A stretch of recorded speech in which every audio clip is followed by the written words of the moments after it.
Hey, good morning and happy Friday. I wanted to talk to you about a couple of resignations recently and what they mean, along with some other things that don't really bode well for Trump and the GOP.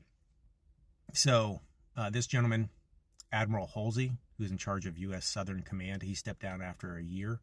There had been tension with Hegseth all throughout, and he stepped down, citing that he could no longer serve in that position.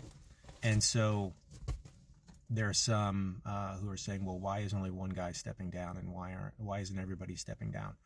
And I think Admiral Holsey is a warning shot, along with Colonel Krugman, who I'll talk about in a second. But I think he's a warning shot. And this is one of those things, as you noticed, with like the 800 senior leaders in that room who gave Trump and Hegseth nothing, and would not give them the adoration and the loyalty that they felt they deserved for their words and what they were saying about the American people. This is a warning shot. This step down.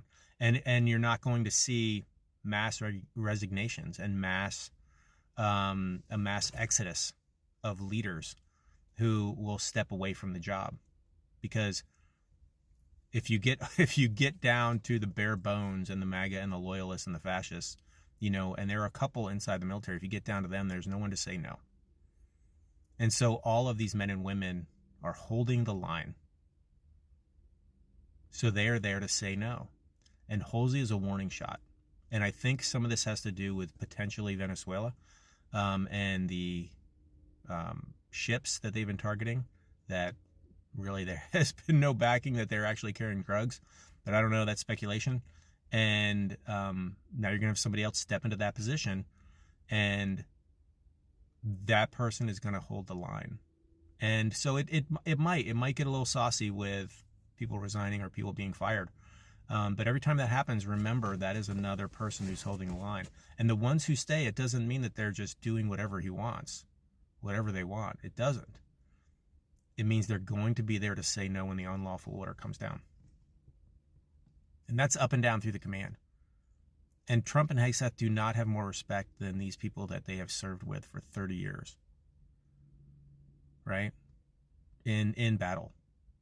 And so the second person was Marine Colonel Krugman, who also resigned after 24 years. And he was an infantry officer and did some executive duties as well. And he stepped down, and he cited, flouting the Constitution.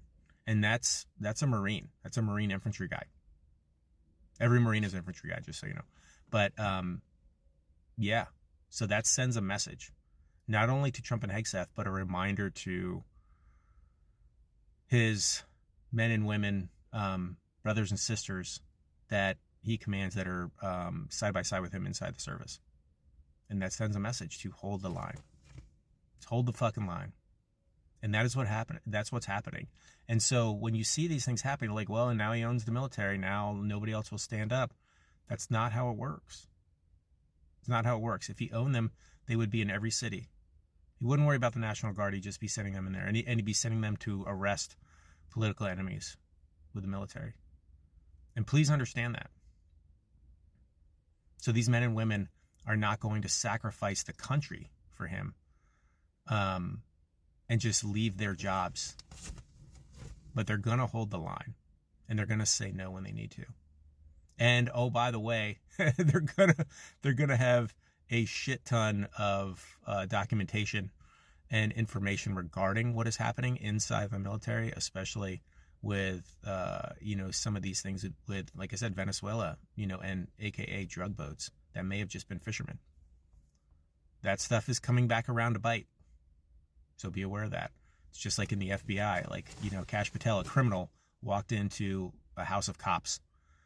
Now he's giving them everything that they need to put them away for life. Yeah. So please be aware of that. I know it can get crazy. And, the one assumption is that, well, somebody left, so everybody else is going to toe the line. And that's not the way it goes. Or again, they would be in every city. And please look at some of the federal rulings, the judge rulings, actually, that talking about no crowd control measures like, tear gas. And now they have to wear body cams in Chicago. So all of these things are pushbacks against Trump and the Republican Party and what they're trying to do in the fascist takeover. Just realize that. And again, if you own the military, he'd just go arrest those judges. He wouldn't just be spouting shit about them being insurrectionists and then doing nothing. He would go arrest those judges because he had the military. And he doesn't. So the military is holding the line. Please be aware of that. And respect to these two individuals, Holsey and Krugman, for what they've done, for doing that. And they're sending a message, which is just another form of messaging, just like the 800 senior leaders that were sitting in their room and what they said by not saying anything. So please be aware. Thank you.